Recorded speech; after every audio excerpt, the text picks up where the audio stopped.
Pas zjarreve të viteve të fundit që përfshin malin e Shëngjinit duke zhveshur plotësisht nga bimësia, pasojat nuk mund ndalen vetëm tek dëmet ekologjike. Ekspertët paralajmërojnë për një rrezik të shtuar të erozionit i cili po përparon me shpejtësi dhe tashmë po kërcënon zonën e banuar pasi djegja e shtresave mbrojtëse të pyllit ka zhveshur terrenin duke lejuar rreshtet të shplajnë lejon dhe të përshpejtojnë rrëshqitjet dhe rënjen e gurve në zonat me pjerësi. Në fakt fenomeni i erozionit, sidomos në rastet e rënjes së zjarreve, aty ku të shku vegetacioni ku a djeg nga zjarri, e para që e nxit erozionin është dëmtimi i sistemit rrënjor që mbante materialin organik tokën.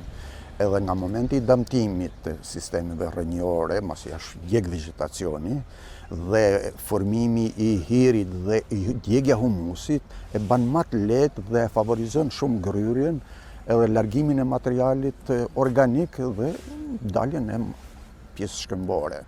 Dhe në këtë mënyrë, përveç kësaj, rreshtet nuk kanë më mundësi për t'u absorbu, për t'u thithë nga vegetacioni barishtor, shkuror, etj., por e gjejnë rrugën më të lehtë dhe vazhdojnë ta gryjnë në vazhdimsi.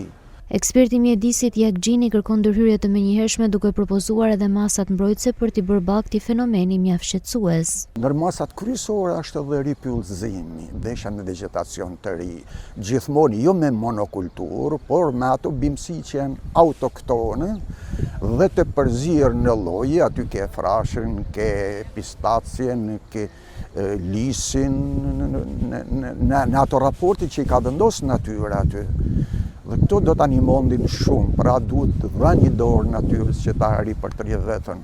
Përveç kësaj duhen marrë dhe masa mbrojtëse, ndalimin e kullotjes për periudha të caktuara, që të paktën të jetë sa më strikte e mbrojtur zona derisa ata arrimari. Zjarri i verës së vitit 2024 në Shëngjin shkaktoi dëme të shumta në ekonominë pyjore të zonës, duke shkrumbuar 50 hektar me pisha dhe bimësi në kurorin e gjelbër të kësaj zone turistike. Bashkia e Lezhë po punon për hartimin e një plani të mbashtimit të pyjeve në këtë zonë dhe më pas do ndërhyet për ripyllëzimin e sipërfaqeve të djegura.